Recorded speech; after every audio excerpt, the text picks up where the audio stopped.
Good evening. One character trait of the Daf Yomi experience.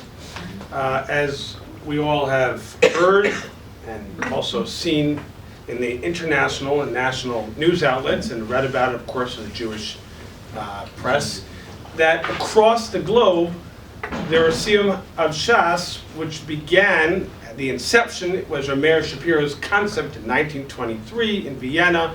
It was the Knessia Gedola, the gathering, which was a counterforce against the Haskalah movement, the Enlightenment, and all different stripes and types of Jews came together. And Rameir Shapiro was in his mid-30s, the youngest member of the group. He waited till the end of the gathering, and he had a chance to say a few words. And he raised this idea of learning a folio, which is two sides of one page of the Gemara Talmud, starting from the beginning, going throughout the course, which takes approximately 7.5 years. And this began in 1923, hence we just completed the 13th cycle of that learning. With the technological advances and all the options that exist, and ArtScroll, Steinsaltz, and Koren, there's a myriad of different ways of learning, and we all have access, and it's not just for individuals who've had the opportunity to spend several years in yeshiva, or the ability to learn at a young age. It is accessible to all today, and so the Daf Yomi has really brought together Jews from across the globe, different backgrounds, and it has exponentially grown, where just in the tri-state area there were well over 100,000 individuals that celebrated, and there's been celebrations different days for the last week and in the next few weeks to come across the whole world. And what I wanted to share is a character trait about this experience.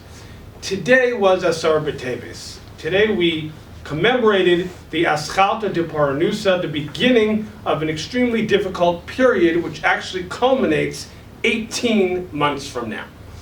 And that is the first temple built, Shlomo HaMelech, King Solomon's temple, and this is brought down in Malachim and Kings in the second section. It discusses that Tzidkiyahu, in the 10th year of his reign, the Nebuchadnezzar of Babel, the king of Babylonia, came and surrounded the walls and but surrounded and created a constraint around Yerushalayim. And the ensuing actions, which followed 18 months later, was Shavuos Tammuz, and then, of course, we all know about Tisha B'Av is the day that we celebrate in the summer, where both the first and second Beis HaMikdash were destroyed. But I want to focus just on the first Beis HaMikdash. Temples were destroyed.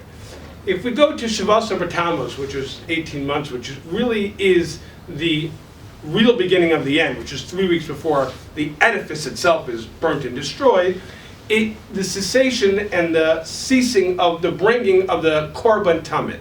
And the Korban Tamid is mentioned in Tetzaveh and then again in Pinchas. Every morning, every day in the temple, the day started, the first Korban, no matter what, sacrifice was a tamid, an animal, a year-old sheep, and then the last sacrifice of the day was the same exact sacrifice, and that was completely burnt up. An Ola Korban is completely burnt up. No part of the sacrifice was enjoyed by the priest, the family of the priest serving, or by the owners who brought the sacrifice. Now, you can imagine, during the holiday season, there were all types of other sacrifices. There were many other sacrifices if someone did a sin, or if you wanted to say thank you, or if you wanted to have a family get-together, you would bring a shlum or a toda, or there were many different types of sacrifices that were much more exciting than the regular standard tamid that really capstone the beginning and the end of the day. So this is what I wanted to thought, is that tamid, the word tamid means consistent, day in and day out, no matter what. And when that tamid was brought to an end on Shavuos Tammuz, it was really over. Yes, the edifice was destroyed 3 weeks later, but really that was the end of our connection and our experience to use the sacrifices in the temple as a way to have a relationship with Hashem, whether we're bringing for atoning for a sin or we're a joyous occasion, which the holiday seasons, many options of different korbanos that were brought. And so the tamid is a simple korban. It's a korban that happens every day, no matter what, the first and the last.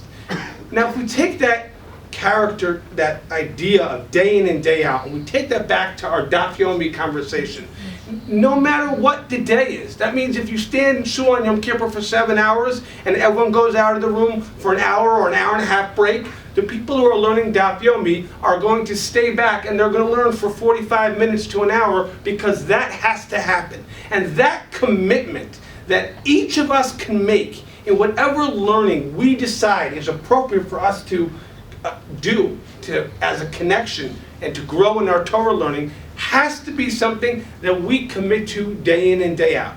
And if we do that, then even the experience of bringing the Karbanos on Yantif with all the fanfare and the fancy edifice of the Beis HaMikdash, and in a negative way, we see today all the military might coming against Am Yisrael isn't going to win. All of that fancy stuff and that highs and the lows, it's just all going to evaporate. It's not going to last.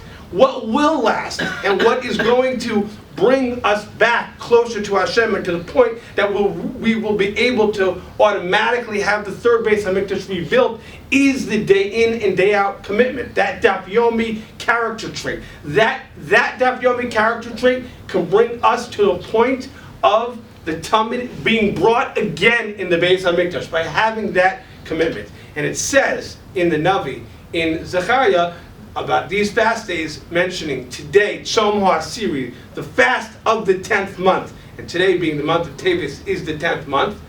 It's also on the 10th day, because there's 2 more months of the year, Shvat and Adar. This fast will become a day of Sason and Simcha, of happiness and rejoicing.